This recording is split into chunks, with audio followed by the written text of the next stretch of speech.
सम्माननीय सभामुख महोदय, म आजको विषयवस्तुमा प्रवेश गर्नुभन्दा अगाडि केही कुरा स्पष्ट गर्न चाहन्छु।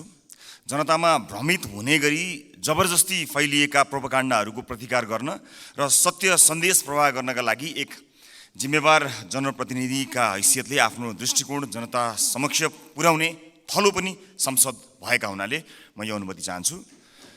सभामुख महोदय, नागरिकता विधेयकका सम्बन्धमा राष्ट्रिय स्वतन्त्र पार्टी कुनै समुदायको विरुद्ध छ भन्ने भाष्य जबरजस्ती निर्माण गरेर निमुखा नागरिकलाई गुमराहमा राख्न खोजिएको छ। त्यसो गर्नेहरूलाई म यति मात्र भन्न चाहन्छु कि राजनीतिसँग कुनै सरोकार र भोट बैंकको कुनै आवश्यकता नहुँदा पनि प्राकृतिक विपत्ति, वैदेशिक रोजगारीका समस्या र मिटर ब्याज जस्ता विषयमा आवाजविहीन मधेसी जनताको पक्षमा हामी उभिएको संसार साक्षी छ। मैले श्रेय लिन खोजेको होइन, एउटा दृष्टान्त मात्र दिन खोजेको हुँ। सम्मान्य सभामुख महोदय, मलाई नागरिकले नागरिकता नपाउनुको पीडा थाहा छ, साँच्चै नै थाहा छ। कुनै पनि नेपाली नागरिक नागरिकताबाट वञ्चित हुनु हुँदैन, त्यो उसको नैसर्गिक अधिकार हो। जन्मसिद्ध नेपाली नागरिकका सन्तान र एकल आमाहरूका सन्तानको नागरिकताको अधिकार मेरो र तपाईँको जति नै सुनिश्चित छ हुनुपर्छ। सभामुख महोदय, मात्र वैवाहिक अङ्गीकृतका विषयमा मौन रहेका हुनाले यसबारेमा छलफल चलाउन खोजिएको हो र सम्मानित सभामुख महोदय मार्फत म जानकारी गराउन चाहन्छु। एकल आमाका सन्तानले नागरिकता लिँदा आमाले बाबुको पहिचान नै नखुलेको स्व घोषणा गर्ने व्यवस्था हाम्रा आमा दिदीबहिनीहरूको आत्मसम्मान विपरीत छैन यो? यस्ता प्रश्नहरूको विषयमा पनि सोचौँ भनेको हामीले। विधेयक संसदमा आएको भए हामी छलफल गर्थ्यौँ, स्वामित्व लिन्थ्यौँ, तर जसरी जुन बाटोबाट प्रमाणीकरण भयो जम्मा विपत्ति यतिमा हो। सभामुख महोदय, र यदि सदनमा आएर छलफल हुने भएको भए त्यहाँ भएको विभेदका विषयमा पनि हामी कुराकानी गर्थ्यौँ। महिला र पुरुषलाई जुन विभेद गरिएको छ वैवाहिक अङ्गीकृतका विषयमा, त्यसमा पनि हामी हाम्रो धारणा राख्थ्यौँ र दुधको दुध पानीको पानी थाहा हुन्थ्यो कि यो सदनमा आइसकेपछि को के कुराको पक्षमा छन् या विपक्षमा छन् भन्ने कुरा थाहा हुन्थ्यो। त्यसकारणले यो गलत बाटोबाट गएका हुनाले गलत मानिसको पुतला जलाइएको छ भन्ने कुरा म सम्मानित सदन मार्फत जानकारी गराउन चाहन्छु। र अर्को महत्त्वपूर्ण कुरा सम्मानित सभामुख मार्फत भन्न चाहन्छु कि हामीले पार्लियामेन्टको डिग्निटी राख्नलाई कहीँ कतै चुकिरहेका त छैनौँ, यसबारेमा पनि अलिकति ध्यान आकर्षण गराउन चाहन्छु। सभामुख महोदय, जस्ता जस्ता विषयहरूमा हामीले छलफल गऱ्यौँ, हामी नयाँ राजनीतिक दलका हिसाबमा, चाहे ती हाम्रा पक्षबाट आएका हुन् या अन्य राजनीतिक दलबाट आएका विषयहरू, हामी काहीँ न काहीँ लज्जित भएका छौँ। यो सदन भैँसी राँगाको विषयमा गफ गरेर यदि 5 वर्ष बिताउने हो भने हामीले गोबर बाहेक केही पनि प्राप्त गर्न सक्दैनौँ। हामी आत्मआलोचना गर्न चाहन्छौँ।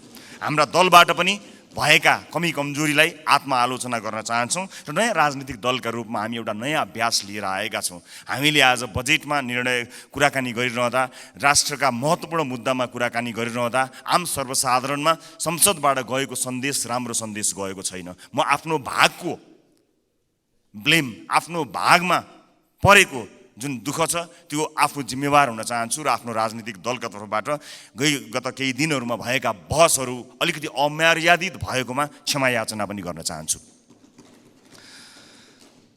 सम्मान्य सभामुख महोदय, म अब विषयवस्तुमा प्रवेश गर्न चाहन्छु। आगामी आर्थिक वर्ष 80-81 का लागि सरकारले गत 1 महिनामा विनियोजन विधेयकका प्राथमिकता, त्यसपछि नीति तथा कार्यक्रम अनि अहिले बजेट बारेमा बजेट प्रस्तुत गरेको छ। यी कार्यक्रमहरू हेर्दा मनमा एउटा प्रश्न जन्मिएको छ। सभामुख महोदय, सरकारले प्रस्तुत गरेको यो विनियोजन विधेयकका प्राथमिकता, नीति तथा कार्यक्रम र बजेट एउटै सरकारले ल्याएर आएको हो कि फरक सरकारको पालामा आएको भन्ने कुरामा म चाहिँ अलिकति दोधारमा परेको छु। किनभने यी कार्यक्रमहरू बिच तालमेल कहीँ कतै भेटिएको छैन। यसबारेमा छुट्टै बहस गरौँला। तर अहिले म बजेटमा केन्द्रित भई केही कुराहरू राख्न चाहन्छु।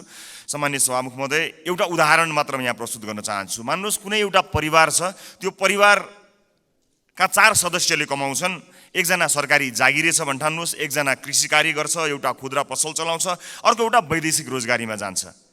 त्यस परिवारको घरमुलीले आउने वर्ष हाम्रो प्रत्येक सदस्यको आम्दानी एउटा 5% भनौँ न, 5%ले बढ्छ भनेर हिसाब देखायो भने कसरी पत्याउने? घरमूल्य हिसाब देखाए जस्तो सबैको आम्दानीको वृद्धि दर एउटै कसरी हुन सक्छ? सभामुख महोदय, जस्तै सरकारले दिने पारिश्रमिकको कुरा त्यसको वृद्धि दर सरकारले निर्धारण गर्छ। व्यापारबाट हुने आम्दानीको त्यसको चाहिँ नि बजारको व्यवस्थापनले निर्धारण गर्छ। वैदेशिक रोजगारीमा हुने कुरा रोजगारदातामा भर पर्छ, श्रमको माग अनुसार भर पर्छ, ती देशको नीतिले निर्धारण गर्छ। कृषिबाट हुने आम्दानी, उत्पादनको अवस्था, बिक्री मूल्यहरूले निर्धारण गर्छन्। मैले दृष्टान्त दिएको घरमूलीको त्यो 5% को बेसुरा अनुमानको उदाहरण हाम्रो अर्थमन्त्रीज्यूको अनुमानसँग ठ्याक्कै मिल्छ कि भन्ने मलाई लागेको छ।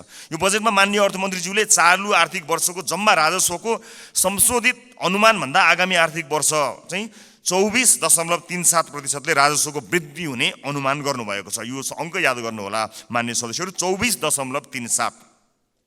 यस बजेटमा माननीय अर्थमन्त्रीज्यूले राजस्वका 90 वटा शीर्षकहरूमध्ये 68 वटा शीर्षकहरूबाट प्राप्त हुने राजस्वको मूल्य दर 24.37% नै हुन्छ भन्ने अनुमान गर्नुभएको छ। साथै राजस्वका मुख्य आधारहरू जस्तै कर, गैर करको दुवैको वृद्धि दर पनि 24.37% अनुमान गर्नुभएको छ। त्यसै गरी करका स्रोतहरूमा आय, मुनाफा तथा पुँजीगत लाभमा लाग्ने कर, वस्तु तथा सेवामा आधारित कर र वैदेशिक व्यापारमा लाग्ने कर सबैको वृद्धि दर 24.37% हुन्छ भन्ने अनुमान गर्नुभएको छ।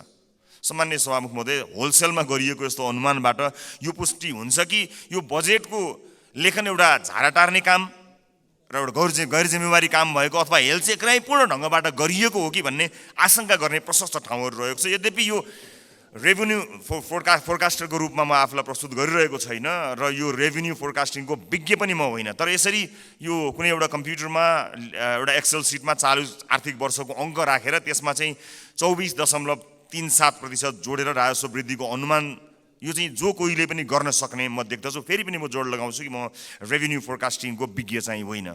यस्तो हचुवाको भरमा अनुमानित बजेट प्रस्तुत गर्नलाई विद्वान अर्थमन्त्री अथवा विद्वान अर्थ मन्त्रालयका उच्च पदस्थ अधिकारीहरूको आवश्यकता पर्दैन भन्नका लागि चाहिँ रेभेन्यू फोरकास्टर हुनु पर्दैन भन्ने मलाई लाग्दछ। सभामुख महोदय, मैले नेपालको विगत केही वर्षको राजस्व, कर र गैर करका वृद्धि दर पनि हेरेको छु, जसमा कुनै पनि वर्ष हाम्रो राजस्वको वृद्धि दर, करको वृद्धि दर र गैर करको वृद्धि दर समान छँदै छैन। सभामुख महोदय, बजेट निर्माण प्रक्रियामा राजस्वको अनुमान नै यस्तो प्रमुख आधार स्तम्भ हो जसको आधारमा विभिन्न क्षेत्रमा गरिने खर्च तय गरिन्छ। चालु आर्थिक वर्षको प्रक्षेपित राजस्व करिब 14 खर्ब उठ्न नसक्ने भई संशोधित अनुमान करिब 11 खर्बमा झार्नु परेको यो विषम अवस्थामा अर्थमन्त्रीज्यूले आगामी आर्थिक वर्षको बजेट प्रस्तुत गरिरहँदा जम्मा राजस्वको करिब 93% भन्दा बढी उठ्ने अनुमान गरिएको राजस्वका शीर्षकहरूबाट प्राप्त हुने राजस्वको वृद्धि दर एउटै 24.37% हुने अनौठो अनुमानले हामीलाई कहाँ पुर्याउने हो भन्ने एउटा ठूलो प्रश्न खडा भएको छ। चालु आर्थिक वर्षमा लक्ष्य अनुसार राजस्व सङ्कलन हुन नसक्दाको परिणाम स्थानीय तहमा हस्तान्तरण हुने समानीकरण अनुदानको 50% कटौती गर्ने अवस्थामा सरकार पुगेको सर्वविदितै छ। यस्तो हचुवाको भरमा प्रक्षेपण गरिएको राजस्वमा आधारित आगामी वर्षको बजेटले हामीलाई यो मुलुकलाई कहाँ पुर्याउने हो ठूलो प्रश्न खडा भएको छ। राष्ट्रको ढुकुटीमा सङ्कलन हुने अनुमान हचुवाको भरमा भएको बजेटमा आधारित खर्चका कार्यक्रमहरू कसरी विश्वासिला हुन सक्छन्? सभामुख महोदय, मेरा पार्टीका मान्य सदस्यहरूले बजेटका कार्यक्रमको बारेमा पनि आफ्नो मन्तव्य राखिरहँदा हाम्रो पार्टीको धारणा पनि राख्नुभएकै छ र म पुनः दोहोऱ्याउँदै यो गरिमामय सदनको समय बर्बाद गर्नतिर लाग्दिनँ। तसर्थ सम्माननीय सभामुख महोदय मार्फत हाम्रा विद्वान अर्थमन्त्रीज्यूलाई विश्वमा इमान्दार, मेहनती र कर्तव्यनिष्ठ भनी पहिचान बनाएका सम्पूर्ण नेपाली आमा बुवा दाजुभाइ तथा दिदीबहिनीहरूको जनप्रतिनिधिको हैसियतले केही प्रश्नहरू राख्न चाहन्छु। 1, कर र गैर करलाई प्रभाव पार्ने विषयवस्तु र क्षेत्र फरक हुन्छन् भने एउटै दरमा वृद्धि कसरी सम्भव हुन्छ? 2, कुल राजस्व र कर वृद्धिको दर एउटै कसरी हुन्छ? 3, कुल राजस्व र गैर करको वृद्धि एउटै कसरी हुन्छ? 4, अझै उदेक लाग्दो चाहिँ कर र गैर कर जसको आधार र प्रकृति बिल्कुल भिन्न हुन्छ, यिनीहरूको वृद्धि दर कसरी एउटै हुन्छ? मेरो प्रश्न। 5, करका विभिन्न स्रोतहरूको वृद्धि दर फेरि एउटै कसरी हुन्छ? 6, राजस्वका 90 शीर्षकहरूमध्ये 68 वटा शीर्षकहरूबाट प्राप्त हुने राजस्वको वृद्धि दर एउटै कसरी हुन्छ? यी प्रश्नहरू यी प्रश्नहरूले यस्तो हचुवाको भरमा प्रक्षेपित राजस्वको आधारमा खर्च गर्न बजेटमा प्रस्ताव गरिएका विभिन्न कार्यक्रमहरूको बारेमा छलफल र टीका टिप्पणी गर्नुको कुनै औचित्य छ कि छैन भन्ने कुरा खडा गरेको छ सभामुख महोदय। झोलामा कति पैसा आउँछ भन्ने हचुवाका भरमा गरिएको अनुमानबाट गरिने खर्चका बारेमा छलफल गरेर गरिब जनताबाट सङ्कलन गरिएको राजस्व दुरुपयोग गर्नु कति उपयुक्त हुन्छ, यो पनि एउटा प्रश्न भएको छ। सम्मानित सभामुख महोदय, अर्थमन्त्रीज्यूले भर्खरै उठाएका प्रश्नहरूका सम्बन्धमा नेपाली जनतालाई स्पष्ट पार्नुहुनेछ भन्ने मैले आशा लिएको छु। यदि यसको स्पष्ट र विश्वास लाग्दो आधार नेपाली जनता सामु आएन भने सत्ता पक्षका माननीय सांसदहरूले यो बजेटलाई कुन नैतिकताले पास गर्नुहुन्छ होला, मैले गम्भीर प्रश्न खडा गरेको छु। सम्मानित सभामुख महोदय, राष्ट्रिय स्वतन्त्र पार्टी यो सदनमा उपस्थित भइसकेको छ। विगतमा जे भए पनि अब त्यसरी नचलोस्। माननीय अर्थमन्त्रीज्यूले मैले उठाएका प्रश्नहरूको विश्वासिलो आधारसहितको भरपर्दो जवाफ दिनु सक्नु भएन भने मलाई आशा छ उहाँ राजस्व अनुमानमा संशोधित प्रस्ताव लिएर आउनुहुनेछ। हामी सृजनात्मक र रचनात्मक प्रतिपक्षको भूमिका निर्वाह गर्दै उहाँको संशोधित बजेटलाई पारित गराउन फेरि अग्रणी भूमिका निर्वाह गर्नेछौँ। सभामुख महोदय, सचेत नेपाली जनताहरूले हेरिरहेका छन्। बहुमतको आधारमा यस्तो हचुवाको भरमा अनुमान गरिएको राजस्वमा आधारित बजेटलाई पास गरेर अघि जाने हो भने यसको जिम्मेवारी पास गर्नुहुने सम्पूर्ण माननीयज्यूहरूले लिनुपर्नेछ। गल्ती हुन सक्छन्, त्यसलाई सच्याएर अघि बढ्नु इमान्दारिता र महानता हो। भएको गल्तीलाई सच्याउन सत्तापक्ष र प्रतिपक्ष नभई हामी कुनै अर्को पक्ष भइराख्नु पर्ने छैन, एकै ठाउँमा उभिन सकिन्छ। यो राष्ट्रले जित्ने कुरा भएको हुनाले परम्पराको नाममा बहुमतले पेलेर जाने मनस्थिति बनाइयो भने त्यसको परिणाम अवश्य पनि यो देशले भोग्नुपर्नेछ, सत्ता पक्ष या विपक्षले भोग्नुपर्ने छैन। त्यसैले मान्य सदस्यहरूले तथ्यमा आधारित भएर आफ्ना विवेक प्रयोग गर्नुहुनेछ भन्ने कुरामा मैले आशा राखेको छु र एउटा आशंका उब्जिएको छ। म सभामुख मार्फत माननीय अर्थमन्त्रीज्यूलाई सोध्न चाहन्छु, स्पष्ट पारिदिनु होला कि यसपटकको विकास बजेट डडेलधुरामा कति पार्नु भएको छ, नुवाकोटमा कति पार्नु भएको छ, गोर्खामा कति पार्नु भएको छ? एउटा गम्भीर प्रश्न खडा भएको छ। सुनिए अनुसार र केही डाटाहरू सार्वजनिक भए भन्दा अगाडै यसको तथ्य जाँच गर्नु अगाडिको आशंकाको प्रश्न हो मेरो। लगभग 40 देखि 50% विकास बजेट डडेलधुरा, नुवाकोट र गोर्खाका लागि छुट्याइएको जानकारी आएको छ। हामी अरूबाट सुन्न चाहँदैनौँ। सञ्चार माध्यमका हेडलाइनको तथ्य जाँच हामी गर्दै गरौँला, तर म माननीय अर्थमन्त्रीज्यूबाट यसको जवाफ चाहन्छु। बताइदिनु होला डडेलधुरा, नुवाकोट र गोर्खामा कति बजेट छुट्याइएको छ, अनि मधेसलाई बजेटमा गरिएको विभेदका बारेमा कतिको जानकार हुनुहुन्छ, एकपटक बताइदिनु होला। सम्मानित सदनमा स्क्रिनहरूमा हामी बोलेको आवाज राखिएको छ। हामीले बजेटमा कुराकानी गरिरहँदा यो देशको भविष्य निर्माण गर्छौँ भनेर हामीले ब्यालेटको बाटो हुँदै यही सदन छिरेर परिवर्तन गरेरै छाड्छौँ भनेर प्रतिबद्धता गरेर आइरहँदा सदनमा भइरहने बहसहरूले यतिखेर सरकारी अस्पतालहरूमा भएको अवस्था हामीले सम्बोधन गर्न सकेका छौँ। म त भन्छु सम्मानित सभामुख महोदय, यो सदनमा 5 वर्षसम्म आजबाटै देशका 7वटा प्रदेशका सरकारी अस्पतालको लाइभ सीसीटीभी फुटेज एकातिरको भित्तामा राखौँ। देशका अझ विशेष गरेर मधेसका सामुदायिक विद्यालयका सीसीटीभी फुटेजको लाइभ फुटेज दाहिनेतिर भित्तामा राखौँ।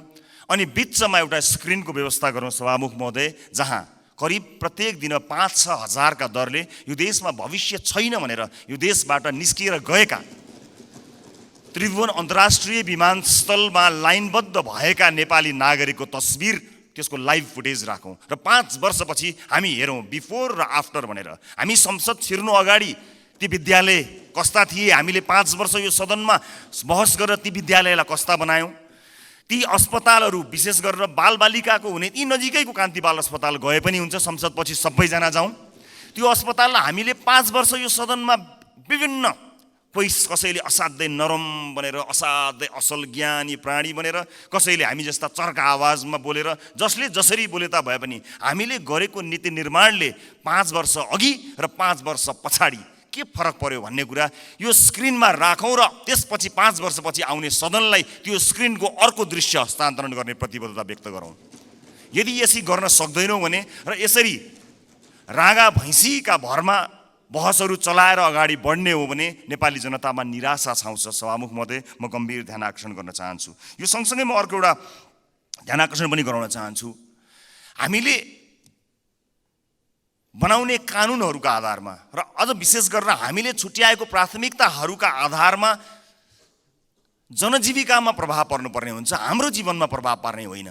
तपाईँ हाम्रो जीवनमा आज यो सम्मानित सदनभित्र आएका हामीहरू नेपाली नागरिकलाई केही भनेर यहाँ आएका छौँ, तर आज सम्बन्धित मन्त्रीका जिल्लाहरूमा अलिकति पहुँच भएका सांसदहरूका जिल्लाहरूमा जसरी बजेट बाँडफाँड गर्ने कार्य भएको छ, के तपाईँलाई लाग्छ यसपछि फेरि पनि जनताका माझमा हात जोडेर भोट माग्न जाँदाखेरि हामीले यही 5 वर्षका गतिविधि र यिनै बजेटहरू यिनैका आधारमा नेपाली जनताले हामीलाई पत्याएर भोट दिनेछन्? दिने छैनन्।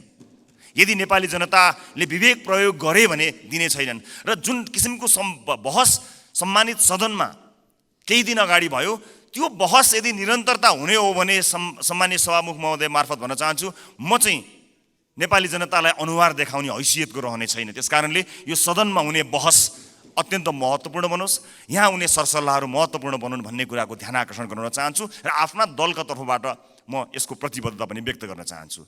सञ्चार माध्यममा आएका विषयलाई लिएर नै हामी कहिलेकाहीँ सदन अवरुद्ध पनि गर्दा रहेछौँ, त्यसको फ्याक्ट चेक गर्नु पनि महत्त्वपूर्ण हुने रहेछ। मैले निर्ममतापूर्वक भन्नै पर्छ, केही, सबै होइनन्, केही सञ्चार माध्यमहरूमा कयौँ व्यापारी व्यवसायीहरूले लगानी या विज्ञापनबाट प्रभाव पारेका छन्। यो सत्य हो। बोल्न धेरैजना किन डराउनुहुन्छ भने ती सञ्चार माध्यमहरूले गलत लेखिदिँदा आफ्नो छवि बिग्रन्छ भन्ने डरले कयौँ मान्यहरू बोल्नुहुन्न, तर त्यसो भन्न मिल्दैन। त्यसैमा आएको समाचारले संसदमा हङ्गामा मचाइरहँदाखेरि त्यो जसले समाचारलाई प्रभावित पार्न खोज्यो कुनै व्यापारी, उसले कति रमाइलो मान्दो हो। यो सदन कुनै एउटा हेडलाइनमा उचालिने ठाउँ होइन, त्यसको वास्तविकता जाँच गर्नुपर्छ, त्यसलाई परख्नुपर्छ, अनि त्यसपछि आवश्यक भए मात्र सदन घेरिनुपर्छ, सदनमा हो हल्ला गर्नुपर्छ। यो मैले आफैलाई बढी प्राथमिकता दिएर भनेको, मैले कुनै दललाई भनेको होइन। हाम्रो दल पनि यसमा सहभागी छ। त्यसकारणले हामी केही नयाँ गरौँ भनेर आएका दलहरू हामी पुरानै शैलीमा गयौँ र हामी पनि त्यही रोगमा लाग्यौँ भने मैले अघि भने जस्तै हामीले प्राप्त गर्ने भनेको यी गाई र भैँसीका अथवा भैँसी र राँगोका कुराकानी गऱ्यौँ भने अन्त्यमा हामीले प्राप्त गर्ने भनेको त्यो गोबर बाहेक केही पनि होइन। मैले सम्मानित सदनलाई यो कुरा जानकारी गराउनै पर्नेछ। सम्मानित सभामुख महोदय, यस सदनमा हामीले नेपाली जनताका लागि नीतिहरू बनाइरहँदा र विशेष गरेर बजेटमा प्राथमिकताहरू छुट्याइरहँदा हामीले छुट्याएको प्राथमिकताले आम नागरिकको जीवनलाई छुन सकेनछ भने, आम नागरिकको दैनिकीलाई प्रभाव पार्न सकेन भने हाम्रो लागि त्यो दुर्भाग्यको विषय हुन्छ।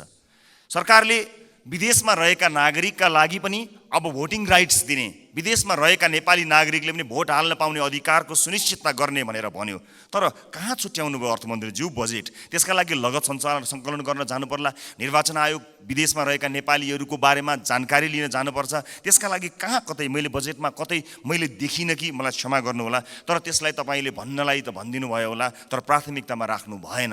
हामी फेरि पनि भन्न चाहन्छौँ, यो देशमा भविष्य नदेखेर विभिन्न कुरीतिका कारणले, हामीले भोग्नु परेका व्यथितिका कारणले मुलुकमै केही गरी खाउँ भन्ने अवसर नपाएर बाध्य भएर विदेश बसेका नेपालीहरूले आफ्नो देशको भविष्य छान्न पाउनुपर्छ, भोट हाल्न पाउनुपर्छ।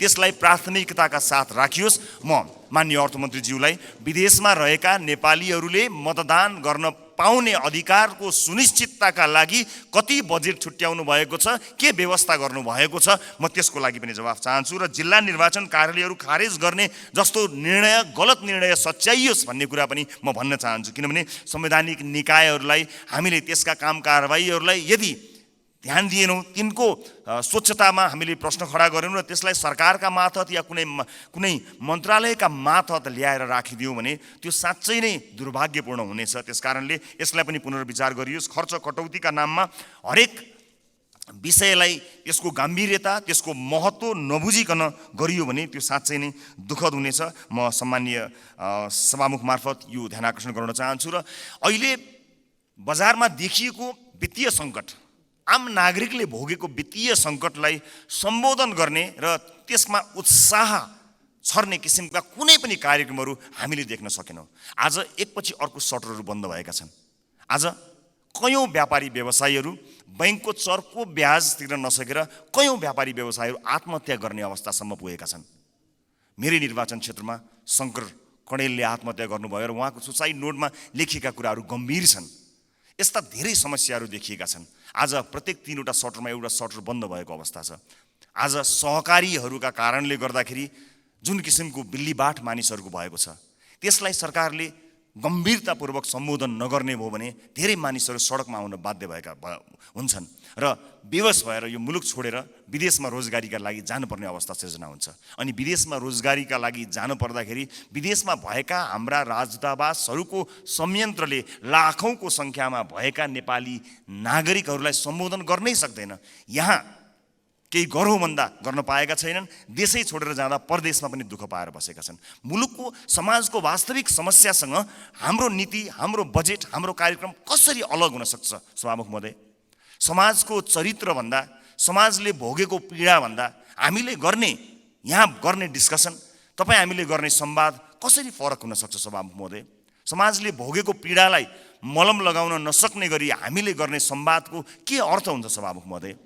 त्यसकारणले म विनम्रतापूर्वक अनुरोध गर्न चाहन्छु सभामुख महोदय मार्फत कि नेपाली जनताको पीडालाई, नेपाली जनताले आज भोगेका समस्याहरूलाई त्यसलाई महसुस गरेर, त्यसलाई लिपिबद्ध गरेर हामीले बजेटमा ध्यान दिनुपर्छ। र अन्त्यमा आगामी वर्षका लागि हामीले यसो गर्न सक्छौँ कि सानो एउटा सुझावसहित म बिदा माग्छु। बजेट बन्नुभन्दा 4-5 महिना अगाडि हरेक राजनीतिक दलका अझ विषयविज्ञहरू छन् भने उनीहरूलाई सहभागी गराएर प्राथमिकताका क्षेत्रहरू छुट्याउँ। कुनै पनि राजनीतिक दलले भोट माग्दाखेरि शिक्षा गुणस्तरीय र स्वास्थ्य आम नागरिकको पहुँचमा भनेर हामीले भोट मागेका हौँ नि। हाम्रो घोषणापत्रमा, हाम्रा वाचापत्रमा बाकाइदा लेखिएको छ नि। नेपालको संविधानले पनि त्यो अधिकारलाई सुरक्षित गरेको छ नि। भनेपछि के सत्तापक्ष के विपक्ष कसैको विमति होला र? हामीले कस्तो शिक्षा नीति बनाउने? आउनुहोस् सबै राजनीतिक दलका साथीहरू एक ठाउँमा उभियौँ र एउटा साझा शिक्षा नीति सरकारलाई हामीले रेकमेन्ड गरौँ। किनकि तपाईँले भोट माग्दा पनि नेपाली जनतालाई राम्रो शिक्षा दिन्छु भन्नुभएको हो, मैले भोट माग्दा पनि नेपाली जनतालाई राम्रो शिक्षा दिन्छु भनेको हो। अनि यहाँ राजनीति कसरी भयो? तपाईँको जिल्लाका बाटोहरूमा भोट हालेपछि अब तपाईँ या कुनै नेताको जिल्ला अथवा गाउँठाउँमा बाटो पुर्याएर भोट माग्ने दिनको त अब अन्त्य गर्नुपर्छ हजुर। सिङ्गो देशलाई हेर्नुपर्छ। अब त त्यसरी चल्दैन बाँडेर। यो नागरिकको स्वास्थ्यका लागि आवश्यक पर्ने हेल्थ केयर बिल कस्तो हुनुपर्छ? सबै राजनीतिक दलका 101 छानेर एक ठाउँमा बसौँ बजेट बन्नुभन्दा करिब 4-5 महिना अगाडि र हामी साझा अवधारणा बनाऊ र त्यसमा एउटा कमन कमिटमेन्ट गरौँ। त्यसलाई सरकारको शिक्षा नीति बनाऊ। कोही विपक्षमा हुने छैनन् किनकि सबैको अपनत्व हुनेछ। त्यसै गरी स्वास्थ्यका विषयमा कुराकानी गरौँ, अफोर्डेबल हेल्थ केयरका बारेमा हामी कुराकानी गरौँ र सबै दलका माननीयहरू अझ विषयविज्ञहरूलाई राखेर र आवश्यक परे नागरिक समाजबाट पनि विषयमा विज्ञता हासिल गरेका मानिसहरूलाई ल्याएर यो देशको स्वास्थ्य नीति कस्तो हुन्छ भन्ने कुरामा बहस गरौँ। 5 महिना अगाडि बहस गरौँ र त्यस बहसबाट निस्किएको निष्कर्ष, चाहे त्यो मुखमा त्यो निष्कर्ष निस्किएको भोलिपल्ट सरकार ढलोस्, जसुकैको सरकार बनोस्, सत्ता पक्ष प्रतिपक्ष बनोस्, प्रतिपक्ष सत्ता पक्ष बनोस्, तर त्यो नीति फेल हुनु भएन। यदि नेपाली जनतालाई हामीले हृदयमा राखेका हौँ, साँच्चै नै यो देशको मुहार फेर्नका लागि यहाँ आएका हौँ भने यो काम गरौँ। होइन आफ्नो र आफ्नाका मुहार फेर्न आएको हो भने यसै गरी चलाउँ, 5 वर्ष बिताउँ, तर हामी चाहिँ अनुहार देखाउन लायकका हुने छैनौँ। देशको मुहार जस्ताको तस्तै, तर राजनीतिज्ञको मुहार कति धेरै चम्किलो भएको छ हेर्नुहोस् त। किनकि हामीले जनताका मुद्दालाई चुनावका बेलामा मात्र सम्झ्यौँ, चुनाव पछाडि बिर्स्यौँ। म सम्पूर्ण माननीय सदस्यहरूलाई सत्तापक्ष प्रतिपक्ष जहाँ रहनु भएको छ म सबैलाई विनम्रतापूर्वक अनुरोध गर्न चाहन्छु। नागरिकता विधेयकमा पनि हामीले भन्न खोजेको त्यही हो। ओनरसिप यहाँ छलफल हुन पाएको भए सम्भवतः त्यसमा भएका बुँदाहरूमा अथवा छुटेका विषयहरूमा छलफल गर्न सकिन्थ्यो। यहाँ भएका कुनै पनि दलका मान्य सदस्यहरूले नेपाली नागरिकले नागरिकताबाट वञ्चित हुनु परोस् भन्ने कुरामा मत हाल्नै सक्नुहुन्न। कसले सक्नुहुन्छ र? विमति कसैको पनि हुने छैन। तर सबैले अपनत्व महसुस गरी सही ढङ्ग र सही बाटोमा आएको भए अहिले सम्भवतः सम्मानित अदालतमा गएर त्यो अड्किने थिएन। अनि त्यसको दोष केही दलहरूले लिनु परेको छ, वास्तवमा होइन। नेपाली नागरिकले नागरिकता प्राप्त गर्नुपर्छ भन्ने कुराको विरोधमा, त्यसको विपक्षमा कोही पनि नेपाली हुनै सक्दैन। तर त्यसभित्रको अन्तर्वस्तुमा पछिसम्मलाई सोचेर संवेदनशील विषयहरूमा यो सदन जहाँ नयाँ माननीयहरू र नयाँ राजनीतिक दलका रूपमा हामी पनि आएका छौँ, हामी पनि यसमा सहभागी हुन चाहन्छौँ अनि हामी पनि यो छलफलमा सहभागी हुन चाहन्छौँ, अन्तर्वस्तुमा कुराकानी गर्न चाहन्छौँ र त्यो विधेयकले छुटाएका तर महत्त्वपूर्ण विषयमा हामी योगदान दिन चाहन्छौँ र इतिहासलाई त्यो दस्तावेजमा हामी पनि सही साक्षी हौँ भनेर भन्न चाहन्छौँ। हामी पक्षमा छौँ। हामी जन्मसिद्ध नेपाली नागरिकहरूले नागरिकता पाउनुपर्छ भन्ने कुराको पक्षमा छौँ। हामी सम्पूर्ण योग्य नेपाली नागरिकहरूले नागरिकता पाउनुपर्छ भन्ने कुराको पक्षमा छौँ। हामी त्यो बहसमा सहभागी हुन चाहन्छौँ र पछिसम्म यो मुलुकलाई हित हुने विषयमा सहभागी मात्र हुन चाहन्छौँ। सम्मानित सदनमा आज मैले यति कुराहरू राखेँ। मलाई विश्वास छ हामीले गरेका बहसहरू केवल बहसका लागि होइनन्। हामीले भनेका यी शब्दहरू, हामीले प्रकट गरेका हाम्रा धारणाहरू केवल यतिकै एउटा धारणा राख्नलाई गरिएका विषयवस्तु होइनन्। विशेष गरेर यसपटकको संसदका सबै जस्तो सेसनहरूमा, सबै जस्तो विषयहरूमा आम नागरिकको चासो तुलनात्मक रूपमा अघिल्ला वर्षहरूको भन्दा बढी भएको एउटा डाटाले बताएको छ। अर्थात् नेपाली नागरिकहरू तुलनात्मक रूपमा नेपालको संसदमा भइरहेको बहसलाई अचेल, अत्यन्त गम्भीरताका साथ हेरिरहेका रहेछन्। एउटा अध्ययनले त्यो बताएको छ।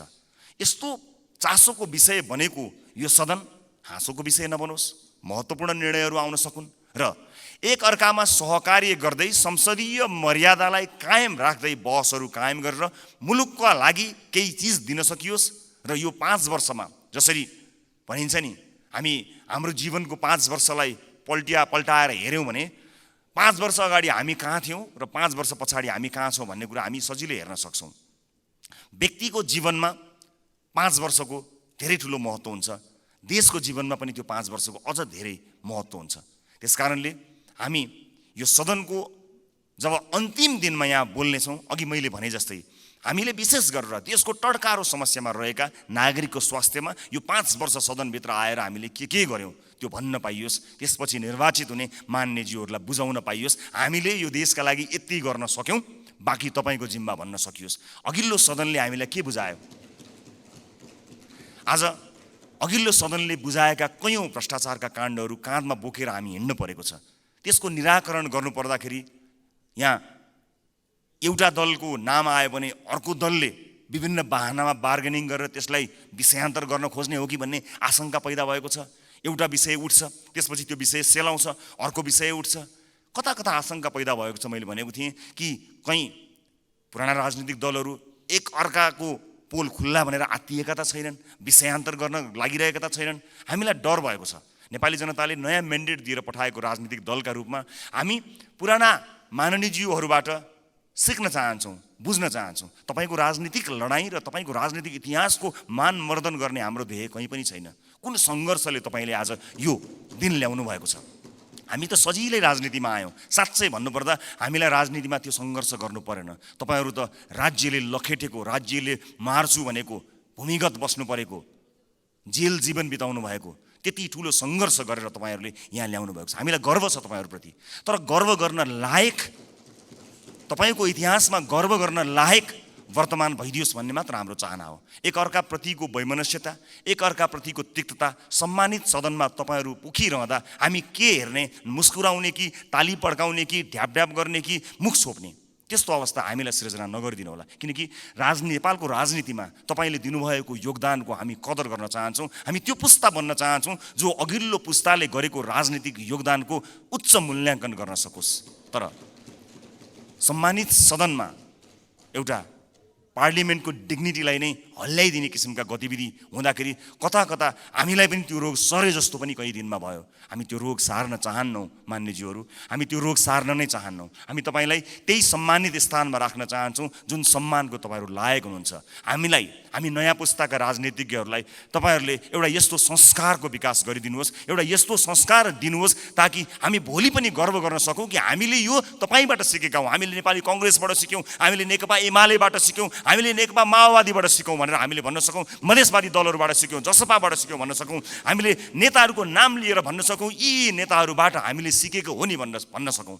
तर हामीले, माफ गर्नु होला, म क्षमा चाहन्छु, पछिल्ला केही गतिविधिहरूलाई हेर्दा हामीले चाहिँ उल्टो कुरा सिक्छौँ कि हामीलाई पो त्यो रोग सर्छ कि भन्ने डर पैदा भएको छ।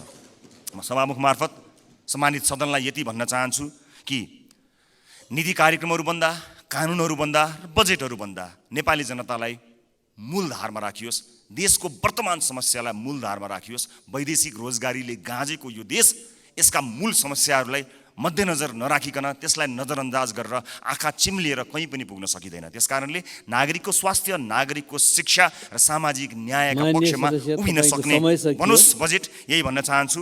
र म जाँदा जाँदै सभामुख महोदय, मैले अघि एउटै दर रेट भएको यो डकुमेन्ट म शीर्ष नेताहरूलाई म उपलब्ध गराउन चाहन्छु। यसले देखाउनेछ 24.37% जुन मैले डाटा प्रस्तुत गरेँ त्यो म अझ स्पष्ट हुने गरी एक-एकवटा प्रमुख राजनीतिक दल र अर्थमन्त्रीज्यूलाई जाँदा जाँदै हस्तान्तरण गर्नेछु। हस्, धन्यवाद, नमस्कार।